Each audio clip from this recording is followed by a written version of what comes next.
이제 우리 하나님 말씀 보시겠습니다. 우리 하나님 말씀 마태복음 11장 12절 말씀입니다. 우리 하나님 말씀 마태복음 11장 12절 말씀입니다.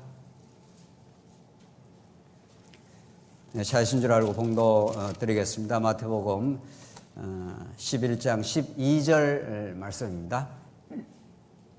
세례 요한의 때부터 지금까지 천국은 침노를 당하나니 침노하는 자는 빼앗느니라. 모든 선지자와 율법이 예언한 것은 요한까지니 만일 너희가 즐겨 받을진대 오리라 한 엘리야가 곧 이 사람이니라. 귀 있는 자는 들을지어다. 15절까지 우선 봉독 드렸습니다. 우리는 지금 마태복음 말씀을 통해서 구약 전체의 하나님 나라에 관한 언약을 이 땅에 성취하러 오신 신약의 첫 번째 책인 마태복음의 첫 관문을, 그 입문을 지금 우리가 말씀을 확인하고 있습니다. 마태복음의 말씀을 구약의 언약의 성취로, 그것도 그 언약의 내용이 무엇인가, 우리 언약 성취라는 기본 골격은 너무도 중요한 하나님의 계시 원리인 거죠. 성경은 이 언약 성취의 원리를 떠나서는 한 구절도 풀 수가 없습니다. 만약 그것을 해석을 한다면은 전부 인본주의적 해석으로 떨어질 수밖에 없는 거죠. 하나님이 언약하시고 당신의 살아계심과 그 속성을 계시를 하겠다 이런 거죠. 그런데 이 언약 성취의 기본 골격은 너무도 중요하되 우리가 점점 더 심도 있고 조금 더 풍요한 이해를 지금 하나님의 그 섭리에 따라서 해가고 있는 거죠. 무슨 내용을 언약했느냐, 이걸 당연히 우리가 궁금하고 또 물을 수 있고 또 성경은 그걸 밝혀주고 있는 거죠. 우리는 창세기 1장 28절에서 자손 땅 통치, 생육하고 번성하라, 땅을 정복하라, 만물을 다스리라 하는 것이 복의 내용이고 그걸 우리는 신학적으로 언약의 내용이라 그렇게 말하는 거죠. 그게 아브라함에게도 그대로 계승되고 그게 아브라함에게 이어진 말씀이 이제 장차 언약의 성취자 예수 안에서 이루어지는 내용이죠. 그러니까 무슨 내용을 언약했느냐 하는 것이 우리가 궁금할 수밖에 없고 또 당연히 성경은 그걸 말하고 있는 거죠. 그래서 자손 땅 통치라는 것은 한 나라의 3요소이기 때문에 하나님께서 그걸 우리가 신약의 언어를 그대로 쓰면은 회개하라, 천국이 가까이 왔다. 혹은 다른 표현으로 하나님 나라가 가까이 있다. 같은 개념입니다. 마태복음만 유독이 천국이라는 그 표현을 쓰고 있는 것 뿐이지 개념은 똑같습니다.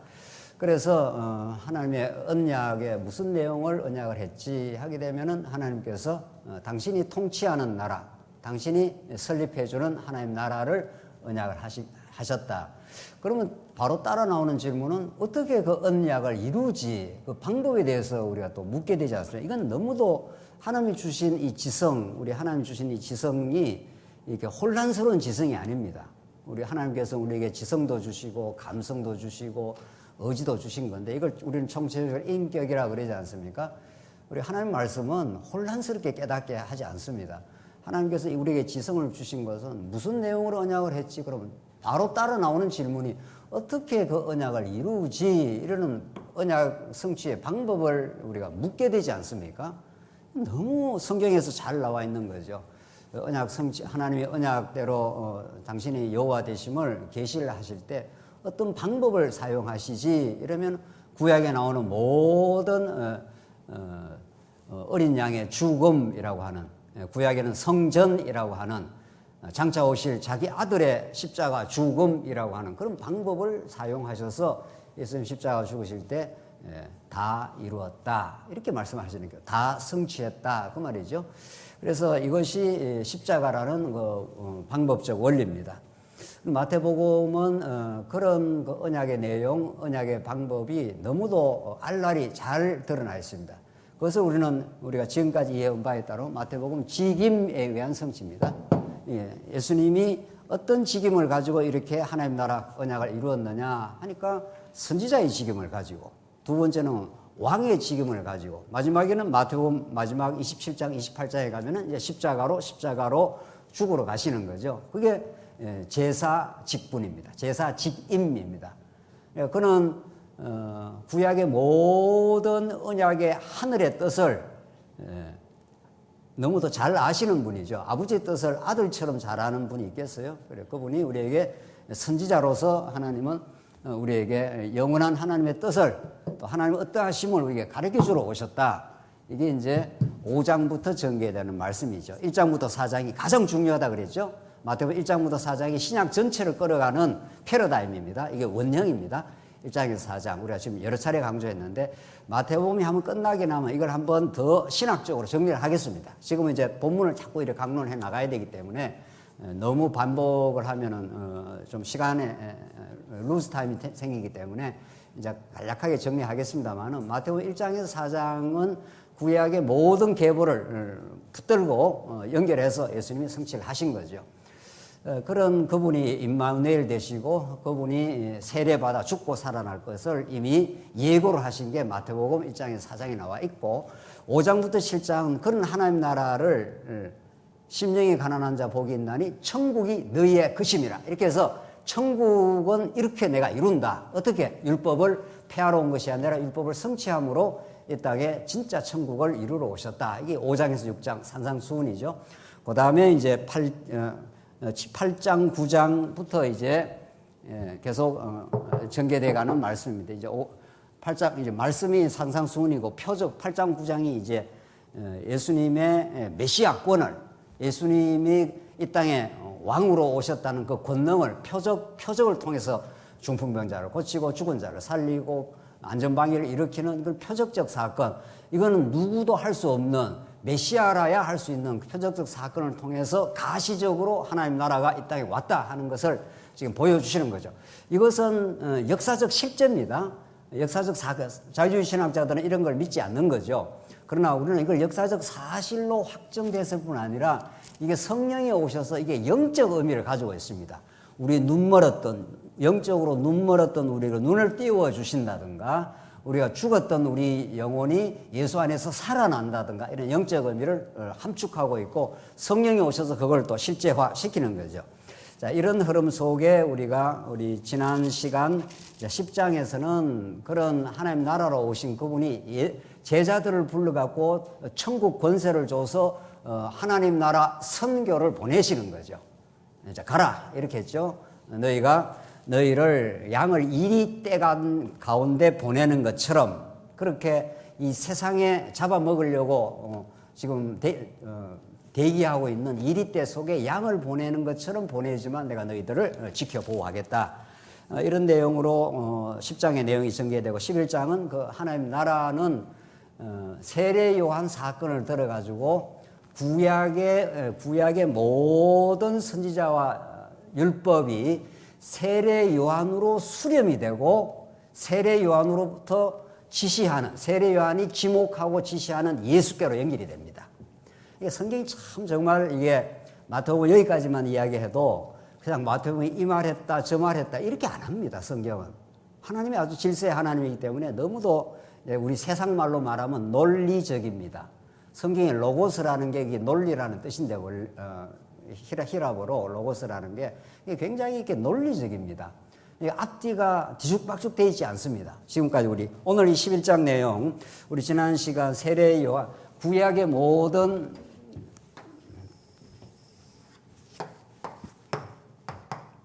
세례 요한입니다. 그냥 요한이 아니고 세례 요한이죠. 구약의 모든 말씀, 구약의 율법과 선지자의 말씀이, 이게 구약을 다른 표현을 쓰면 율법과 선지자라 이렇게 표현을 하지 않습니까? 이 모든 말씀이 세례 요한에게 수렴이 됩니다.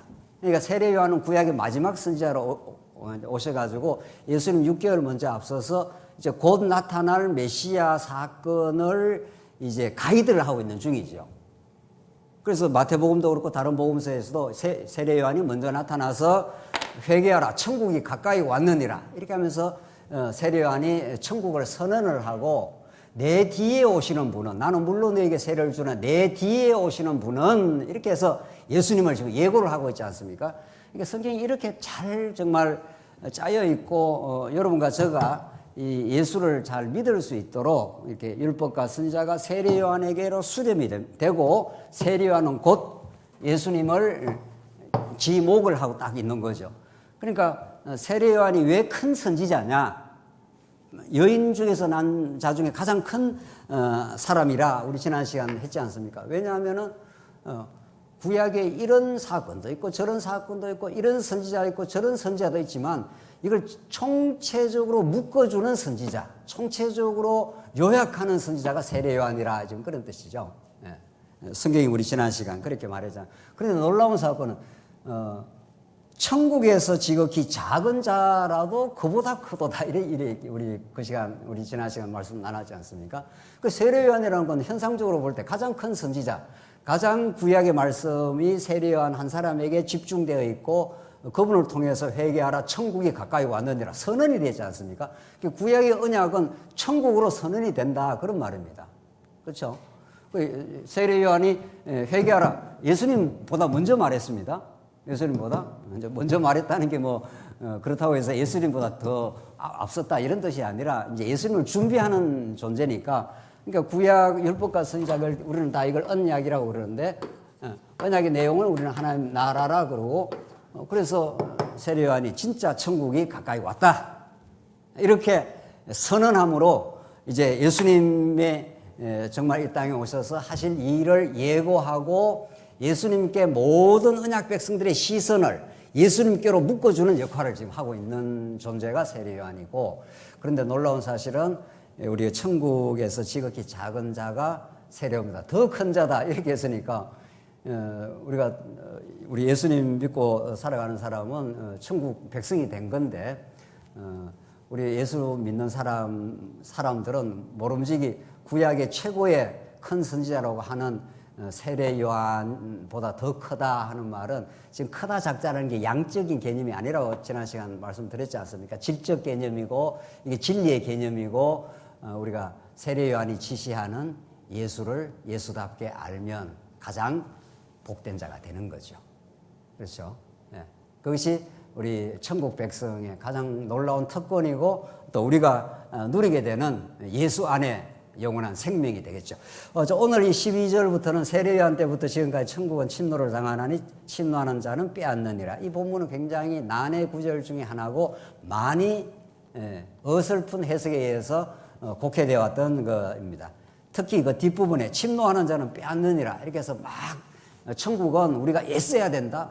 침노라는 것은 굉장히 강권적인 힘을 지금 상징하는 거니까 그러니까 우리가 가만히 있으면 천국을 들어갈 수 없고 예수를 믿긴 믿지만은 우리가 침노를 하듯이 침략해 들어가듯이 강력한 힘을 가지고 우리가 애써야 천국을 빼앗을 수 있다. 뭐 이런 그렇게 정말 그 어설픈 해석에 의해서 더러는 아니겠죠. 어떤 면에서는 많이들 오해되어 온 규절 중 하나입니다. 그러나 오늘 주어를 보십시오. 천국이 주어입니다. 천국이 주어고 천국 주어 대신 천국의 진짜 주인은 누구냐 이거예요. 그렇게 보면은 침노라는 것은 내가 뭐 강권적으로 내가 힘을 써서 천국을 빼앗고 천국을 점령할 수 있다는 것은 그거는 어불성설인 거죠. 천국은 우리에게 찾아온 사건이고 천국의 그 놀라운 강력한 힘은 또 강력한 힘을 가지고 계신 예수 그리스도는 우리가 얼마나 정말 자기중심적이고 자아가 견고한지 모릅니다. 이 자아는 스스로 우리 오전 시간에도 민수의 말씀을 통해 확인했습니다마는 자아는 스스로 무너지지 않습니다. 우리 죽을 때까지 자아는 남아 있습니다. 이 옛사람의 자아라는 건 어제도 우리 다른 성도님하고 그런 이야기 하면서 성화가 무엇인가 우리가 예수 믿고 거룩하게 된다는 것이 예수 믿고 오늘 한 10번 범죄하다가 내일은 9번 그 다음 날은 8번 뭐 점점 줄어든다. 그런 점진적 성화가 아주 틀린 건 아닙니다. 그러나 그렇게만 이해하면 성화의 본질을 이해하는 건 아닙니다. 성화라는 것은 내가 하나님께서 은혜를 베풀어서 10번 범죄하다가 9번, 8번 점점 범죄가 줄어든다.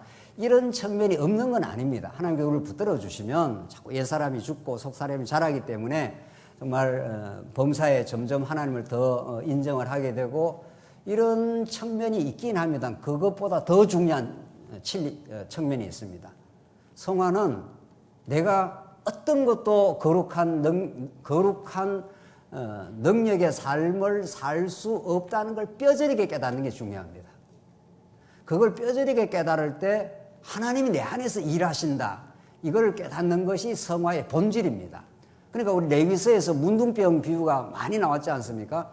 왜 우리가 거룩한 백성이 되는데 문둥병의 비유를 들으냐고요. 문둥병은 머리끝에서 발끝까지 살이 푹푹 썩어 들어갑니다. 그리고 그 문둥병은 그 썩어 들어가는 것을 느끼지 못하는 병자입니다. 그러니까 오죽했으면 우리의 죄의 상태를 그렇게 문둥병이라는 비유로 설명을 했을까요? 역사적 실제이지만 문둥병이라는 방식을 통해서 우리의 죄를 설명할까요? 그건 안 된다 이런 뜻입니다. 우리 힘으로는. 문둥병자 스스로 변할 수가 없습니다. 반드시 제사장한테 가야 되고 제사장의 진단에 떨어져서 제사장의 처방에 의해서만 거룩하게 됩니다. 이걸 우리가 뼈저리게 깨닫는 것이 성화의 본질입니다. 그러니까 성화라는 것은 내가 신앙생활 잘하고 교회 열심히 나오고 뭐 열심히 말씀 배우면은 10번 하던 것이 8번, 뭐 9번, 8번 이렇게 준다. 뭐 그런 측면이 있죠. 그러나 성화의 본질은 우리는 머리끝에서 발끝까지 문둥병이다. 우리 스스로가 개선할 수가 없다. 언약의 처방에 의해서만, 제사장의 처방에 의해서만 우리는 새롭게 될 수가 있다. 이걸 우리가 죽는 날까지 깨닫습니다. 그래서 나이가 많이 들었다고 해서 우리의 옛사람이 아주 없어진 것도 아닙니다. 젊을 때나 연세가 많을 때나 우리 옛사람은 이 뿌리는 남아 있습니다. 그러니까 하나님이 안 붙드시면 언제든지 그거는 터져나옵니다. 이걸 우리가 깊이 깨닫는 게 중요합니다. 그래야 우리가 우리 자신에 대해서 실망하지 않습니다.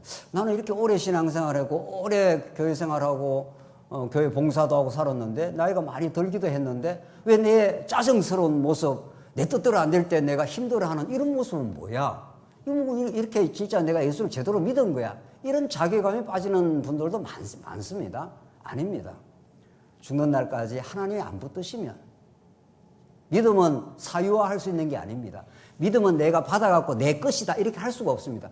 믿음은 끊임없이 하나님이 주시는 선물입니다. 그러니까 하나님께서 우리가 좀 나이가 더 들었다. 저도 말씀 운동에 와서 40년 역사입니다. 이제 군사님 죄송합니다. 군사님보다는 제가 미치지만 그래도 우리 젊은 사람들에 비해서는 적은 나이는 아닙니다. 이렇게 40년 훈련받고 이렇게 말씀으로 신학 연구까지 하고 전문적으로 연구해도 뭐 하나님께서 안 붙들어주면 언제든지 때로는 욕심도 발동하고 때로는 괴로워도 하고 뭐 이렇게 합니다. 뭐 그러면 예수 믿은 게 헛건가 말이죠. 그렇지 않습니다. 하나님께서 남겨두십니다. 이스라엘 백성들 가나안 땅 정복 여호수아 정복해 갈 때 한 번에 다 정복해 줄 수도 있지만 남겨두십니다. 사사기에 보면 철병거가 남아있다고 그럽니다. 우리가 스스로 극복 못합니다. 그래서 하나님은 우리를 괴롭히려고 우리를 뭐 억한 심정이 있어서 우리의 남은 옛사람을 남겨둔 것은 아닙니다. 우리 자신을 인정하고 죄인됨을 깨닫고 내가 죽는 날까지 예수 은혜로 하나님의 언약적 사랑으로만 살 수 있다는 걸 깊이 있게 깨달아가라고 우리 옛사람을 남겨두신 거죠. 그래서 이 침노하는 자 하는 것이 내가 뭐 열심히 뭐 노력해서 천국을 정복해 들어가고 빼앗을 수 없습니다. 우리 구약의 천국 정복, 가나안 정복이 이스라엘 백성들의 능력으로 안 된다는 걸 우리 지금 민수기에서 너무 잘 깨닫고 있지 않습니까? 그래서 하나님께 믿음을 주신 여호수아 갈렙을 통해서 정복하듯이 오늘 천국은 침노를 당하나니 천국은 하나님의 강력한 힘에 의해서 정복이 된다 이런 뜻입니다. 그래서 침노하는 자는 빼앗느니라 하는 것이 결국 예수 안에 있는 자 또 궁극적으로는 예수 그리스도가 우리에게 정복해 주시는 선물이다. 지금까지 내용이 그런 거죠. 지금 마태복음에서 선지자를 보내서 말씀으로 혹은 표적으로 예수가 천국의 주인으로 오셨고 그분의 강력한 능력으로만 우리 안에 천국을 하나님께서 점령시키고 우리 교회가 천국이 되도록 해주시고 너무도 견고하게 뿌리 박혀있는 옛사람을 부수고 들어온다는 겁니다. 강력한 힘이 아니면은 우리의 옛 자아가 무너지지 않습니다. 절대로.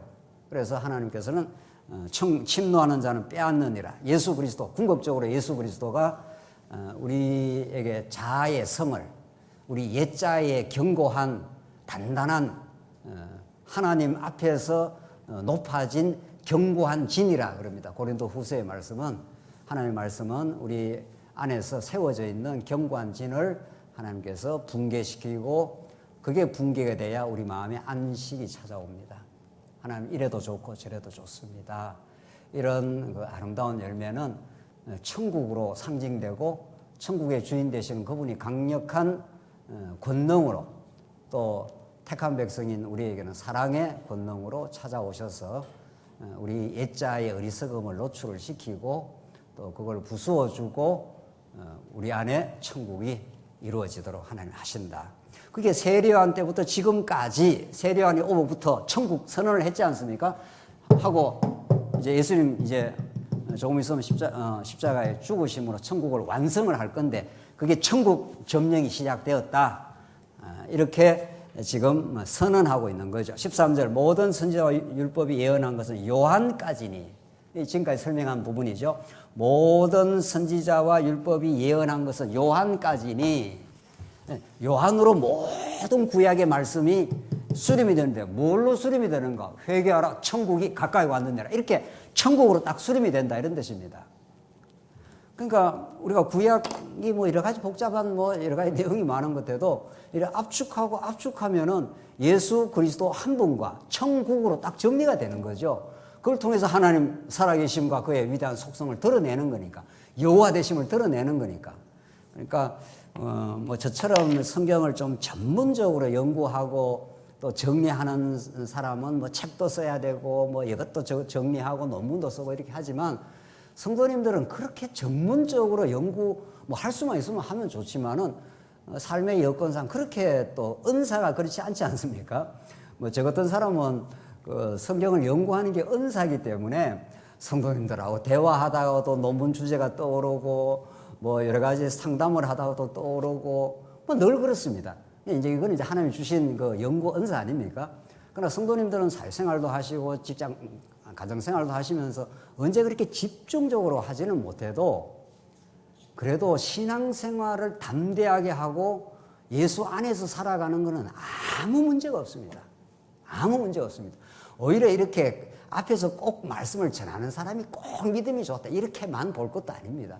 우리 성도님들 가운데 삶에 정말 말할 수 없는 어려움 중에도 예수가 천국이야, 예수 안에서 영원한 생명이 있어, 이렇게 말씀 안에서 믿어져 버린다면은 누구보다도 성경을 잘 아는 겁니다.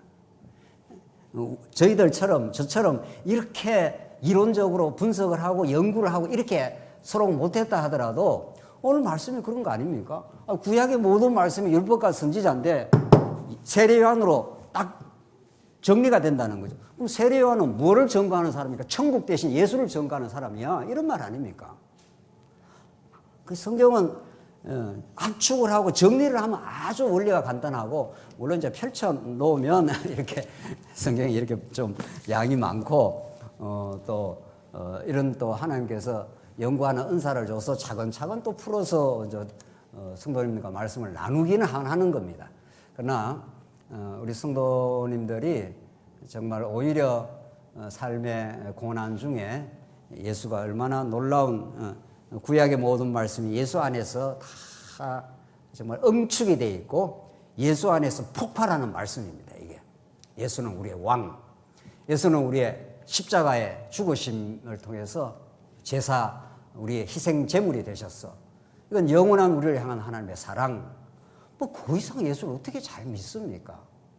뭐 더 좋게 더 잘 예수 믿는 방법이 있습니까? 예, 없습니다. 예, 그렇게 하나님을 여호와로 잘 알아가시면 되는 거죠. 14절, 만일 너희가 절개받을지니 오리라 한 엘리야가 곧 이 사람이라.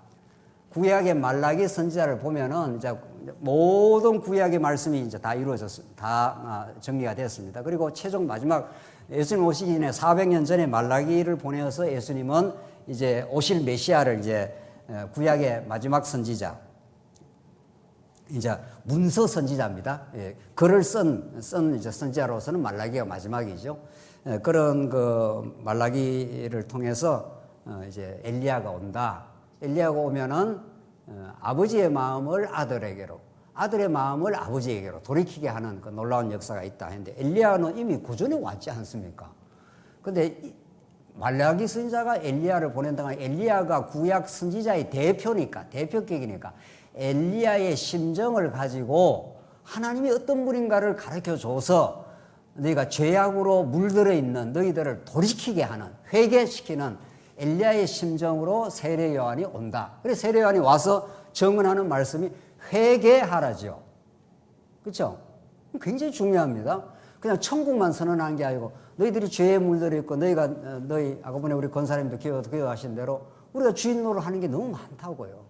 그럼 뭐 나면서부터 죽는 날까지 주인 노릇 하다가 죽는 사람들인데 그런 주인 노릇 하던 우리를 진짜 주인이 있어라고 마음을 돌이키는 자입니다. 말라기 4장 한번 보시죠. 이건 직접 한번 여러분들 한번 찾아보겠습니다. 정말 그렇게 돼 있나? 말라기 4장 5절 말씀입니다. 마지막 말라기가 어디에 있나 이렇게 찾으면 곤란합니다. 구약성경 제일 마지막에 있죠. 4장 5절 말씀입니다. 같이 읽겠습니다. 말라기 4장 5절입니다. 앞에 우리 스크린에도 다 나와 있으니까 말라기 4장 5절 읽겠습니다. 보라, 여호와의 크고 두려운 날이 이르기 전에 내가 선지자 엘리야를 너희에게 보내리니. 엘리야는 벌써 왔어요. 이전에 벌써 왔다고요. 왔는데 왜 또 엘리야를 보내겠다 하는 엘리야의 심정으로. 엘리야는 구약의 가장 큰 선지자, 대표 선지자이기 때문에 하나님의 마음을 가장 잘 아는 심정으로 세례 요한을 보내겠다 이 말입니다. 이게 말라기가. 그래서 6절 다시 보십시다. 6절 다 같이 한번 읽어보시죠. 같이 시작. 그가 아버지의 마음을 자녀에게로 돌이키게 하고 자녀들의 마음을 그들의 아버지에게로 돌이키게 하리라. 돌이키지 아니하면 들었건대 내가 와서 저주로 그 땅을 칠까 하노라 하시니라. 이게 아주 중요한 말씀입니다. 너무 중요한 말씀이죠. 이게 구약의 마지막에 말라기 선지자가 마지막으로 지금 그 최종 말씀하는 말씀인데 그가 엘리야의 심정으로 오는 세례 요한이 아버지의 마음을 자녀에게로 돌이키게 하고 자녀들의 마음을 그들의 아버지께로 돌이키게 하리라 했지 않습니까? 아버지와 아들이 지금 원수가 돼 있어. 원수가 아버지와 아들이 이제 비유해서 말한다면은 하나님과 우리 언약 백성이 원래는 하나님 안에서 하나님의 은혜를 누리며 그렇게 한 몸이 되어서 살아가는 것이 우리 언약 백성인데 이 아담이 타락함으로 아버지 마음도 상하게 해버렸고 이 타락한 아담도 아버지를 볼 면목이 없이 이제 추방당해 버렸습니다. 그 아버지와 아들 간의 관계가 이게 단절이 되어버린 거죠. 예. 이걸 누가 해결하느냐고요. 예. 이 세상 모든 인간사의 모든 문제는 아버지와 아들 간의 회복으로부터 시작이 됩니다. 우리 천지를 창조하시고 우리를 사랑하시는 여호와 하나님이 우리 아버지가 되시는데 그 아버지에게로만 돌아오면은 탕자가 아버지를 떠나게 되면 모든 인생이 어려워지는 거죠. 그렇죠? 아버지에게 재산을 받아 나가도 조금 시간이 지나가면 시간이 가면 갈수록 모든 것이 고갈됩니다. 그래서 마침내 돼지우리에 가서 돼지가 먹는 쥐염 열매도 먹지 못하는 그런 고갈 상태, 그런 비참한 상태로 전락하게 된 거죠. 그래서 그 탕자가 아버지께로 돌아옴, 아버지께로 마음의 돌이킴, 이걸 회개라고 합니다. 예. 그래서 아버지께로 마음을, 아버지도 화가 난 거예요. 자, 비유해서 말하자면, 이 자식이 내가 다 먹이고 입히고 뭐 다 했는데 지가 잘났다고 해서 아버지 문을 쾅 차고 나간 거 아니에요. 아버지도 화가 난 거죠. 안 봐! 이렇게 되는 거죠. 쉽게 말하면. 우리 오늘 민수기에서 아버지가 싫어하는 걸 기어이 하지 않습니까? 이 이스라엘 백성이. 그러면 한번 해봐! 이렇게 해서 아버지가 딱 마음을 이제 닫아버린 거죠. 영원히 닿지는 않지만 비유하자면 그렇습니다. 그래서 아버지와 아들 간의 화목이 안 된 겁니다, 이게. 여기에서 모든 인생의 딜레마, 인생의 모든 문제가 발생하는 거죠. 원천이 이렇게 막혀 있는데 아무리 노력을 한다고 되겠어요? 원천에서 흘러내려오는 모든 공급과 모든 생명과 모든 그 은혜와 모든 것이 거기에 막혀 있는데 아무리 뭐 발버둥 친다고 해서 인생이 회복되지 않는 거죠. 그러니까 아버지의 마음이 자녀에게로, 자녀의 마음을 아버지께로 돌이키게 하는 그 역사를 세례 요한, 엘리야의 심정으로 세례 요한이 와서 이걸 가르쳐 주겠다. 이걸 실제로 실행하시는 분이 누군가 하면은 예수 그리스도다. 지금 그 말 안 하는 거죠. 그러니까 예수님도 그렇고 세례 요한도 그렇고 회개하라. 천국이 가까이 왔느니라. 회개하라 했으니까 내가 회개해야 되는가 보다가 아니라 회개하라 하신 하나님의 그 명령이, 언약적 명령이 우리 마음 가운데 성령을 부어주셔서 아이고 하나님 내가 잘못했습니다. 내가 하나님을 떠났네요. 내가 하나님 앞에 주인 노릇 했네요. 이렇게 그 마음의 돌이킴, 이것이 우리 인생의 전부 다입니다. 우리 인생의 모든 문제 해결은 여기에 있습니다. 네. 오전에도 우리 말씀 나눈 대로 어떤 외부적인 환경, 어떤 외부적인 조건이 우리에게 주어진다고 해도 그게 참된 신령한 기쁨, 그게 천국이 되지 않습니다. 하나님이 우리에게 마음을 돌이켜 주시고 굽어 살펴 주시고 그 은혜를 깨달아서 우리가 잘못했습니다. 하나님 모든 걸 공급해 주셨네요. 십자가 안에서 그 놀라운 은혜와 사랑을 확정을 하셨네요. 그게 깨달아지고 확정이 되어버리면은 우리 인생사에 어떤 일이 생겨도 상관없습니다. 네. 어떤 일이 생겨도 그것이 우리 안에서 하나님 나라를 이루는 방편일 뿐이고 하나님을 더 배우고 의지하는 그런 하나님의 섭리일 뿐이지 여러분과 저에게 부정적인 게 없습니다. 네. 때로는 질병이 찾아오거나 때로는 집이 파산을 하거나 때로는 우리 자식들이 어려움을 겪거나 이 전부 우리에게는 재앙 같은 현실이지만은 안 그렇습니다. 예수 안에 있는 사람은 그 모든 것들이 내가 끈질기게 유지하려고 하는 세상 가치를 하나님께 잘라내는 겁니다. 내가 평화를 너에게 전달하러 온 게 아니라 뭐를 던지러 왔다고요? 검을. 우리가 하나님께로 연결되어 있는 이것보다도 세상에 우리가 붙들고 있는 것들이 워낙 많기 때문에 그걸 끈으로 들어옵니다. 하나님께서. 그게 고난이라고 그러지 않습니까? 하나님 너무도 우리를 사랑하십니다. 그래서 이 말라기에 오늘 나온 말씀이 이것이 예수께로 이어지는 엘리야의 심정으로 오셨다. 15절 보시다. 귀 있는 자는 들을지어다. 귀 없는 사람이 어디 있습니까? 다 귀가 있죠. 다. 너나 할 것이 다 귀가 있지만 영적인 귀를 주신 하나님께서 영적인 귀를 선물로 주신 자는 드디어 세례 요한이 예수를 지금 지목하고 있구나 하는 걸 우리가 깨닫게 된다는 거죠. 16절 보십시다. 이 세대를 무엇으로 비유할까? 비유컨대 아이들이 장터에 앉아 제 동물을 불러 이르되 우리가 너희를 향하여 피리를 불어도 너희가 춤추지 않고 우리가 슬피 울어도 너희가 가슴을 치지 아니하였다 함과 같도다. 이만큼 이 세대, 예수님 당대의 세대는 영적으로 이미 둔감해질 대로 둔감해져 있습니다. 왜냐하면 율법을 자기들이 지킨다고 착각을 하는 의인들의 세상이었습니다. 예수님 당대에. 그러나 그 의인들의 세상 가운데 하나님의 언약 백성들은 죄 때문에 허덕이고 그 기득권의 사람, 종교 지도자들로부터 천대받는 사람들이죠. 그게 마태 같은 세리고 창녀 같은 막달라 마리아고 죄인들로 치부당하던 그런 사람들. 그런 사람들에게 예수님 찾아가시고 그 사람들을 구원시킵니다. 그러나 그 당대 사람들은 바리새인들, 서기관들, 사두개인들 자기들이 다 똑똑합니다. 다 대단한 사람들이라 착각하는 사람들은 예수님의 메시지가 전혀 들리질 않습니다. 이 놀라운 사실입니다. 네. 여러분과 저에게 정말 복음이 들린다는 것은 이건 뭐 보통 은혜가 아닙니다. 18절 요한이 와서 먹지도 않고 마시지도 아니하며 그들이 말하기를 귀신이 들렸다 하더니 자 요한은 광야에서 먹지도 않고 마시지도 않고 광야에 외치는 소리로 살았지 않습니까? 그러니까 뭐라고 세례 요한을 비방을 하는가 하면 저 귀신이 들려갖고 먹지도 않고 마시지도 않아.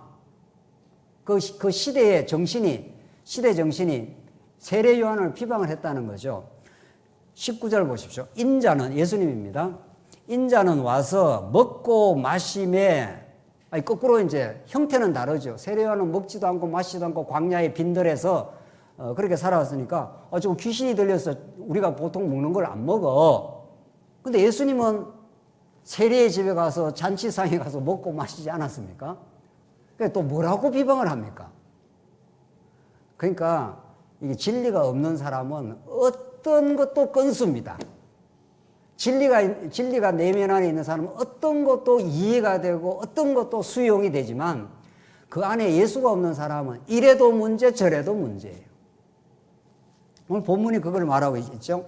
인자는 와서 먹고 마시며 말하기를 보라 먹기를 탐하고 저거 예수는 요즘 말로 말하면 이게 뭡니까? 먹기 탐하는 사람들 뭐라 그러죠? 식탐가 식탐가라 그럽니까?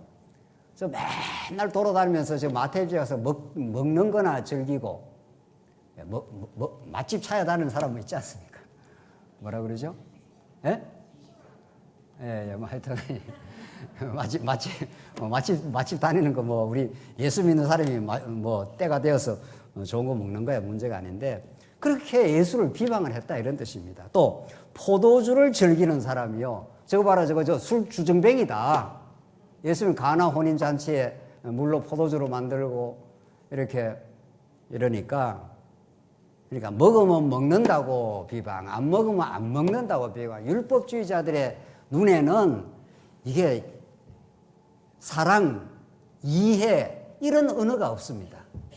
율법주의자의 눈에는 어떻게든지 상대방의 문제를 지적을 하고 비방을 하는 이유는 자기를 또 돋보이려고 하는 거죠. 그래서 세리와 죄인의 친구로다 하니 저거 봐라 저거 예수는 우리가 아주 죄인 취급하는 마태 같은 세리 또 죄인들의 친구가 되었다. 이게 참 재밌는 표현이에요. 이들의 입을 통해서 예수님이 하시는 일을 또 밝혀도 준 겁니다. 참 역설은 역설이에요. 예수님이 십자가 죽으실 때 그 편말에 뭐라고 적혀 있었습니까? 유대인의 왕이요 이렇게 적혀 있죠. 그게 맞는 거죠. 진짜 예수님이 유대인의 왕으로 오신 거죠. 거짓은 진리를 감출 수가 없습니다. 거짓의 세력이 아무리 진리를 억압해도 반드시 진리는 드러나게 돼 있고 이들이 이렇게 예수님을 그 천국 복음에 대한 그릇된 반응이죠. 세리와 죄인들의 친구로다 하니 지혜는 그 행한 일로 인하여 옳다함을 얻느니라. 지혜는 하늘의 지혜로신 예수 그리스도는 지금까지 예수님이 산상수훈에서 말씀하신 거 그리고 표적을 행하신 거 이런 모든 행위들이 예수가 진짜 천국의 주인이시고 우리를 의롭다 해주시는 십자가로 우리를 의롭다 해주시는 옳은 이시다 하는 것을 입증을 해왔다 이런 거죠. 20절 봅시다. 조금만 더 정리하고 오늘 결론으로 가겠습니다. 20절로 24절이 이제 예수님께서 회개를 많이 외치고 권능을 행했는데도 들을 귀가 없기 때문에 그 도시들을 내가 심판하겠다 이런 뜻입니다. 예수께서 권능을 가장 많이 행하신 고을들이 회개하지 아니하므로 그때 책망하시되 화 있을진저 저주가 있을진저 이런 말이죠. 고라시나 화 있을진저 베스다야 너에게 행한 모든 권능을 두로와 시돈에게 행하였더라면 그들이 벌써 베옷을 입고 제에 앉아 회개하였으리라. 내가 너에게 이르노니 심판날에 두로와 시돈이 너희보다 견디기 쉬우리라. 가버나움아 내가 하늘에까지 높아지겠느냐 음부에까지 낮아리라. 내가 행한 모든 권능을 소돔에서 행하였더라면 그 성이 오늘까지 있었으리라.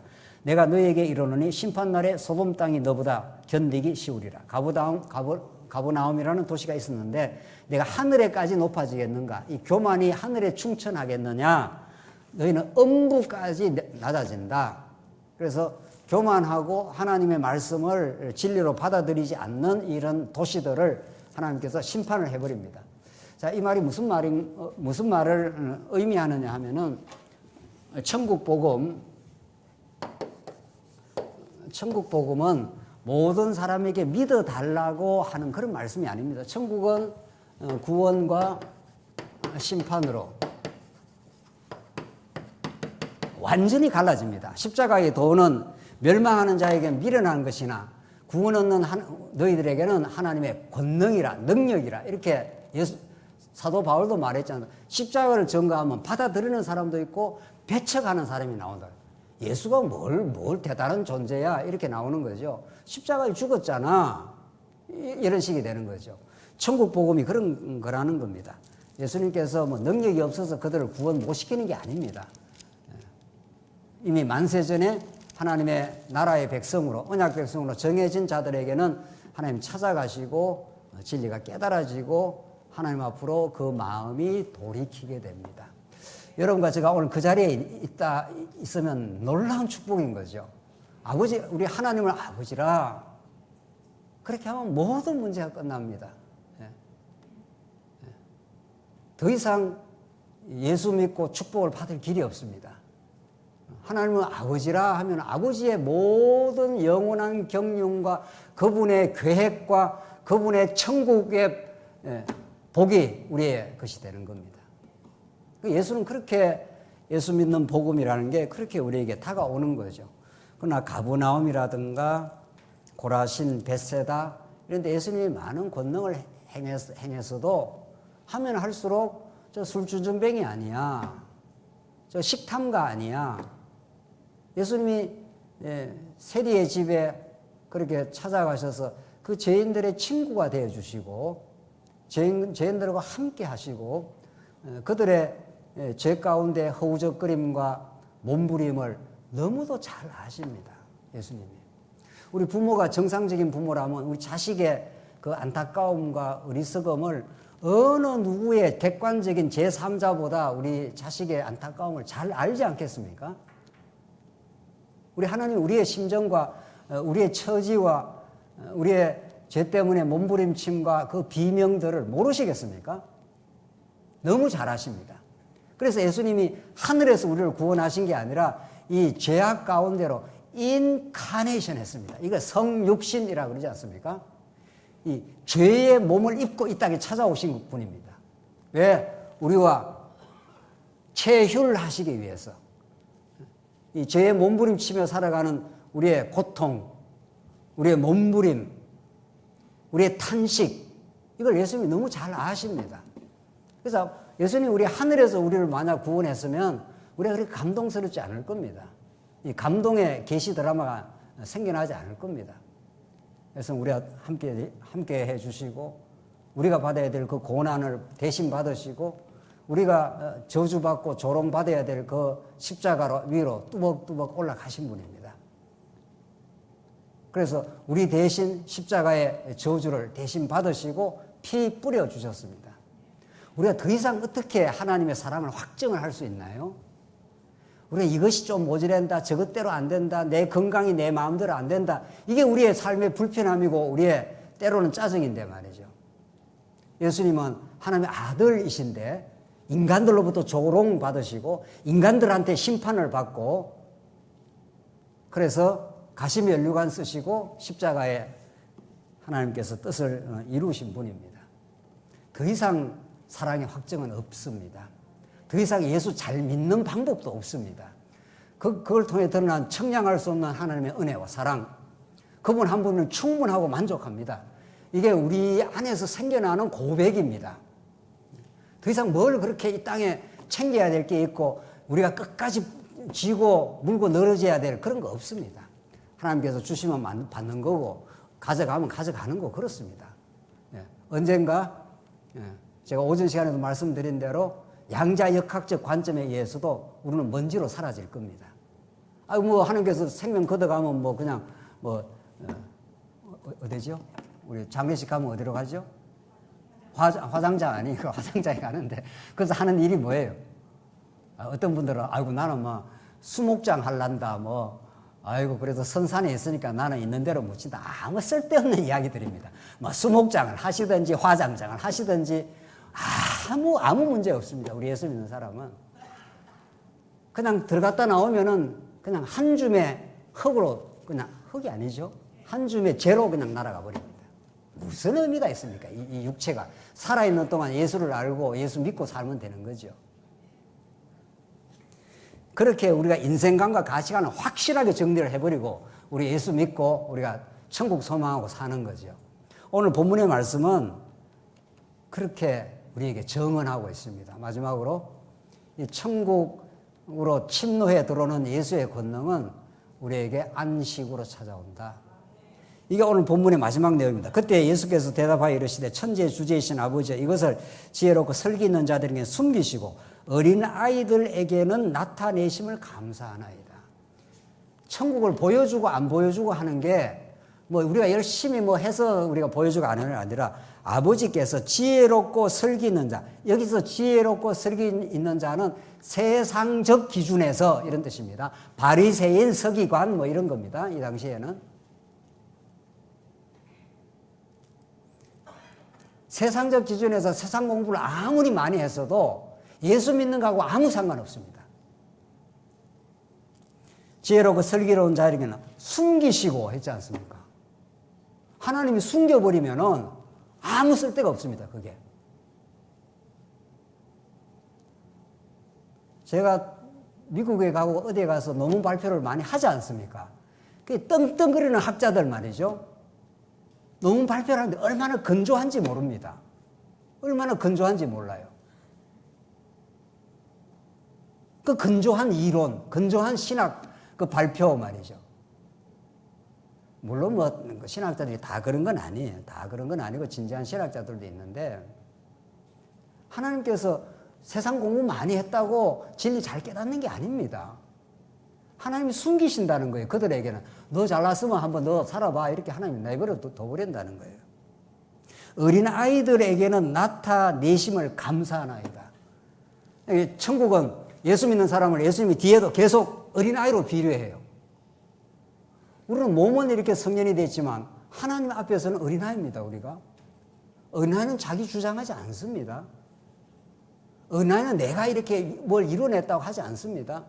아버지가 다 주신 것이고 아버지가 깨닫게 하신 것이고 그러니까 어린아이들에게는 나타내심을 감사하나이다. 하나님께서 천국 깨달음을 우리 어린아이 같은 우리에게 이렇게 성경을 통해서 열어주신다는 겁니다. 이 계시입니다, 이게. 그래서 우리 여러분과 제가 이 진리 안에 들어와서 이 교회 안에서 천국 백성이 된다는 거는 뭐 세상에서 뭘 좀 해서 뭐 공부를 좀 해서 이런 조건하고 아무 상관이 없다는 걸 너무 성경은 명명백백하게 가르쳐 주면서 이 천국 복음은 은혜 사건이다. 라는 걸 오늘 예수님이 우리 다음 시간 조금 더 이건 굉장히 심도 있는 말씀이기 때문에 이제 수고하고 무거운 짐 자들아 이 내용은 하나님 나라 안식이라는 게 어떻게 주어진다는 걸 우리 다음 시간 한번 더 심도 있게 한번 살펴보겠습니다.